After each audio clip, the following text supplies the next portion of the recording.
प्रभु यीशु मसीह के मधुर और सामर्थ्य नाम में आपको जय मसीह की। डेली बाइबल संदेश में आपका हार्दिक स्वागत है।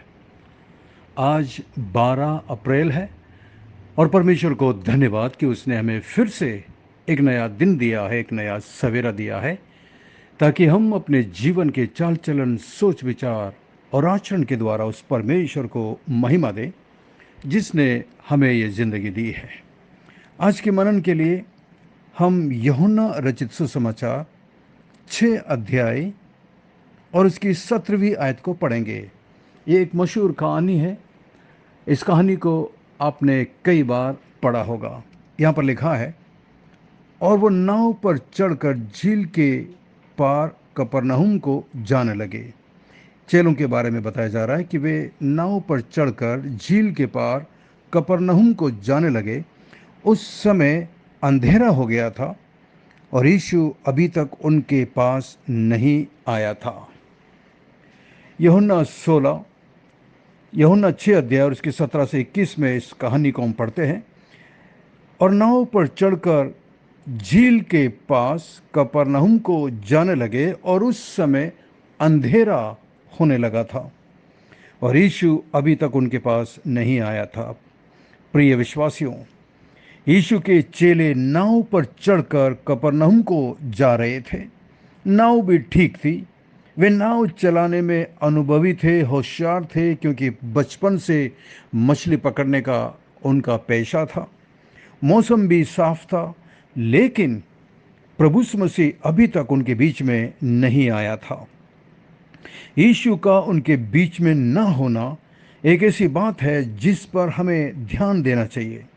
हजारों लोग अपनी यात्रा शुरू करते हैं, अपनी जिंदगी की यात्रा शुरू करते हैं, योजनाएं बनाते हैं, लेकिन यीशु उनके बीच में नहीं होता। कितना जरूरी है कि हमारे जीवन की हर बात में यीशु मसीह मौजूद होना चाहिए। प्रभु यीशु मसीह ने एक बार कहा था, यूहन्ना 15 और उसकी 5 में, कि मुझसे अलग होकर तुम कुछ भी नहीं कर सकते।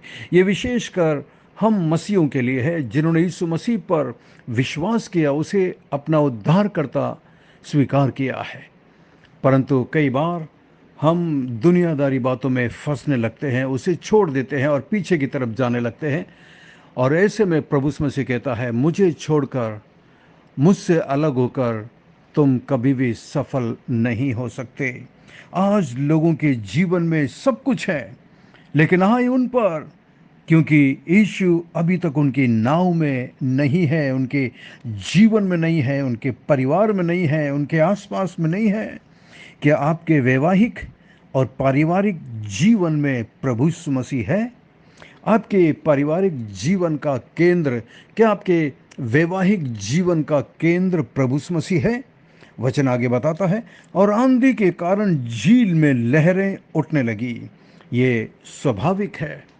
हमने प्रभु यीशु मसीह को स्वीकार किया, इसका मतलब ये नहीं कि हमारे जीवन में कभी आंधी तूफान, संकट, परेशानी, बीमारी, तकलीफ नहीं आएगी। ये ज़रूर आएगी। जैसा सबके पास आती है वैसा हमारे पास भी आएगी, ये स्वाभाविक है।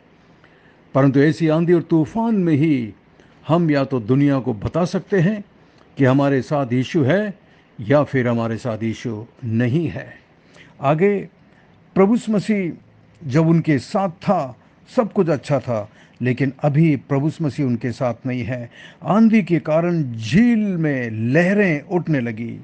प्रिय विश्वासियों, यदि यीशु मसीह नाव में नहीं है तो ऐसा होना स्वाभाविक है। हमारे भी जीवन में आंधी आएंगी, तूफान आएंगी, बीमारी आएंगी, तकलीफ आएंगी, कष्ट आएंगी, और कई बार आर्थिक समस्या लहरों के समान हमारे जीवन में उठने लगेगी। हम निराश हो जाएंगे, परेशान हो जाएंगे। किंतु जब यीशु उनके पास पानी पर चलते हुए नाव पर आया, तो वे तुरंत अपनी मंजिल पर पहुंच गए। न केवल नाव में शांति आ गई, न केवल झील में शांति आ गई, बल्कि वे सुरक्षित अपने मुकाम पर पहुंच गए। प्रिय विश्वासियों, इस बात पर हम क्या समझ सकते हैं, क्या सीख सकते हैं यहाँ से? जब तक यीशु नाव में नहीं आया था, वे संघर्ष कर रहे थे, परेशान थे, डरे हुए थे, भयभीत थे। लेकिन जैसे ही यीशु मसीह नाव पर आया, उनकी यात्रा आसान ही नहीं हो गई, बल्कि वे अपनी मंजिल पर भी सुरक्षित पहुंच गए। हम भी, यदि यीशु मसीह हमारे जीवन में रहेगा, यदि यीशु मसीह हमारे साथ रहेगा, यदि आप यीशु का हाथ नहीं छोड़ेंगे, एक दिन आप भी अपने मंजिल पर पहुंचेंगे।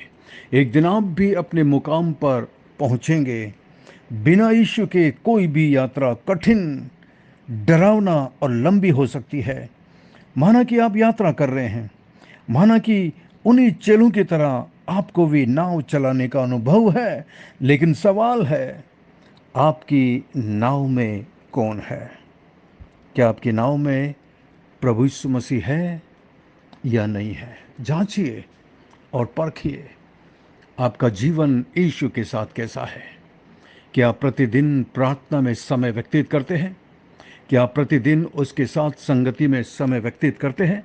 क्या आप प्रतिदिन उसकी आवाज़ को सुनते हैं? बाइबल पढ़ने के द्वारा, बाइबल संदेश को सुनने के द्वारा, परमेश्वर के दासों के द्वारा बोले गए वचन के द्वारा क्या आप उसकी आवाज़ को सुन पाते हैं? क्या यीशु मसीह आपके नाव में है या नहीं? आइए हम प्रार्थना करें। स्वर्ग में विराजमान जीवित और जिंदा परमेश्वर, अनुग्रहकारी दयालु पिता, धन्यवाद आपके प्रेम के लिए, धन्यवाद आपके अनुग्रह, आपकी आशीष के लिए कि आज तक हम जीवितों की ज़मीन में जिंदा हैं। धन्यवाद, धन्यवाद आप आज के पवित्र वचन के लिए।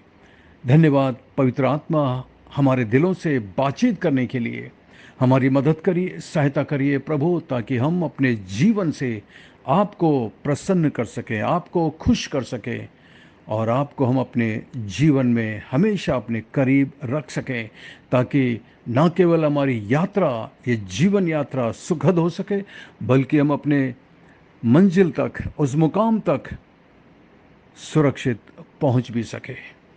धन्यवाद प्रभु, जितने लोग इस वक्त बाइबल संदेश में जुड़े हुए हैं, मैं प्रत्येक भाई बहनों के लिए, प्रत्येक मसीही बहनों के लिए प्रार्थना करता हूँ, प्रत्येक मसीह पति पत्नी के लिए प्रार्थना करता हूँ, इस ग्रुप से जुड़े प्रत्येक बच्चों के लिए मैं प्रार्थना करता हूँ। जितने लोग इस वक्त मेरे साथ प्रार्थना में झुके हुए हैं प्रभु, इस वक्त जितने लोग प्रार्थना आपसे कर रहे हैं, मैं प्रार्थना करता हूँ प्रभु कि आप उनकी प्रार्थना को सुन लीजिए और अपने हाथों को बढ़ाकर उन्हें छू लीजिए प्रभु। उनकी आवश्यकताओं को अपने स्वर्गीय भंडार से पूरा करिए, क्योंकि केवल आप ही है जो हमारी हर समस्या का समाधान कर सकते हैं। हम प्रार्थना करते हैं प्रभु, जो लोग इस वक्त बीमारी की हालत में हैं, तकलीफ में हैं, बीमारी के बिस्तर पर हैं प्रभु जी, आप उन पर दया करिए, अनुग्रह करिए और उन्हें चंगाई दीजिए। जो लोग प्रभु किसी न किसी प्रकार की समस्या में, आर्थिक समस्या में है, पारिवारिक समस्या में है प्रभु जी, मैं प्रार्थना करता हूँ कि उनके परिवार में अपनी शांति को दीजिए प्रभु। शैतान की हर एक षड्यंत्र को उनके परिवार से असफल करिए, दूर करिए प्रभु। आपकी योजना प्रत्येक के परिवार में पूरी हो सके। धन्यवाद, धन्यवाद प्रभु, धन्यवाद। हमारी विनती प्रार्थना को सुनकर जवाब देने के लिए धन्यवाद। सब कुछ यीशु मसीह के मीठे महापवित्र नाम से मांगते हैं, आमीन, आमीन। आशा करते हैं आज के संदेश के द्वारा परमेश्वर ने आपके दिलों से बातचीत की है। यदि आप आशीषित हुए हैं, यदि परमेश्वर ने आपके दिलों से बातचीत की है, तो हमें ज़रूर बताइएगा और इस संदेश को अपने दूसरे मसीह दोस्त, मसीही भाई बहनों को ज़रूर शेयर करिएगा। और यदि ये संदेश आप पहली बार सुन रहे हैं, तो आप हमारे व्हाट्सएप ग्रुप में डेली बाइबल संदेश परिवार में शामिल हो सकते हैं। हमारा नंबर है 9927464924। Pastor Mani Thomas, Emmanuel Believers Church, Agra. हम आपसे प्रेम करते हैं, आपकी परवाह करते हैं, आपके लिए प्रार्थना करते हैं। हमारे लिए भी प्रार्थना करिएगा। परमेश्वर आपको बहुत बहुत आशीष दे। Thank you, God bless you, we love you, have a great day and take care. अपना ख्याल रखिएगा।